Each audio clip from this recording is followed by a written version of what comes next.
വിശുദ്ധമായ റമദാനിൻ്റെ അവസാന 10 ദിവസങ്ങളിലൂടെയാണ് നമ്മൾ കടന്നുപോയിക്കൊണ്ടിരിക്കുന്നത്. പള്ളികളിലൊക്കെ പ്രാർത്ഥന സജീവമായിട്ട് നമുക്ക് കാണാൻ കഴിയും. നമ്മളൊക്കെ ദൈവത്തോട് പ്രാർത്ഥിച്ചു കൊണ്ടിരിക്കുന്ന സന്ദർഭമാണ്. ഏറ്റവും അധികം കാരുണ്യവും അതുപോലെ പാപമുക്തിയും ഒക്കെ നമുക്ക് ലഭിക്കുന്ന ഈ ഒരു സമയത്ത് പല ആളുകളും ഏറ്റവും അധികം നന്മകൾ വാരിക്കൂട്ടാനായിട്ട് നന്മകളിൽ വ്യാപൃതരായിട്ടിരിക്കുന്നത് നമുക്ക് കാണാൻ കഴിയും.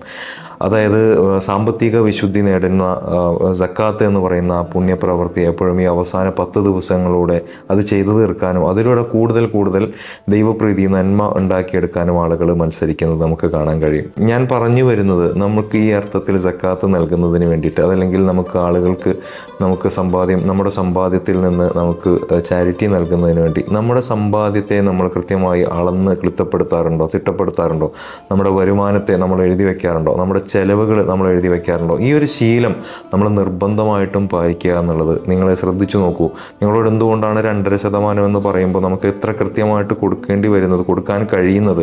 നമ്മൾ കൃത്യമായിട്ട് നമ്മുടെ ഓരോ പൈസയുടെ വരുമാനവും നമ്മൾ എഴുതി വെച്ചില്ലെങ്കിൽ, നമ്മൾ ഓരോ പൈസ ചിലവാകുന്നത് നമ്മൾ എഴുതി വെച്ചില്ലെങ്കിൽ എങ്ങനെയാണ് ആ കൃത്യതയോടുകൂടി നമുക്കതിനെ കൊടുത്തു വിട്ടാൻ കഴിയുക? നമ്മുടേതല്ലാത്തൊരു പൈസയെ നമ്മുടെ കയ്യിൽ എടുത്തു വയ്ക്കാതെ നമുക്ക് പാവങ്ങൾക്ക് കൊടുക്കേണ്ടതാണ്. അപ്പോൾ അങ്ങനെ കൊടുക്കണമെങ്കിൽ നമുക്ക് കൃത്യമായ കണക്കുകൾ ഉണ്ടാകണം. ഈ കണക്കുകൾ നമ്മളിവിടെ പഠിപ്പിച്ചു തുടങ്ങുകയാണ്. ജീവിതത്തിൽ ഉടനീളം നമ്മൾ ജീവിതം മുന്നോട്ട് കൊണ്ടുപോകുമ്പോൾ നമ്മുടെ കീശ ഒട്ടയാകാതെ, നമ്മുടെ പേഴ്സ് കാലിയാകാതെ നമ്മൾ മുന്നോട്ട് പോകണമെങ്കിൽ നമുക്ക് വരുന്ന വരുമാനം എത്രയാണെന്നും നമ്മുടെ നിർബന്ധ ചെലവുകൾ എത്രയാണെന്നും മിച്ചം വരുന്ന തുകയാണെന്നും എത്രയാണെന്നും ഒക്കെ നമുക്ക് കൃത്യമായിട്ട് അറിയാൻ കഴിയണം. അപ്പം നമുക്ക് വരുന്നതിനെ കൃത്യമായി രേഖപ്പെടുത്തി എഴുതി വെച്ച് അത്തരത്തിൽ നല്ല രൂപത്തിൽ ജീവിക്കണമെന്നുള്ള ഒരു നിർദ്ദേശം കൂടി ഈ ഒരു സൽക്കർമ്മത്തിൽ അടങ്ങിയിട്ടുണ്ടെന്ന് ഓർമ്മപ്പെടുത്തുകയാണ്.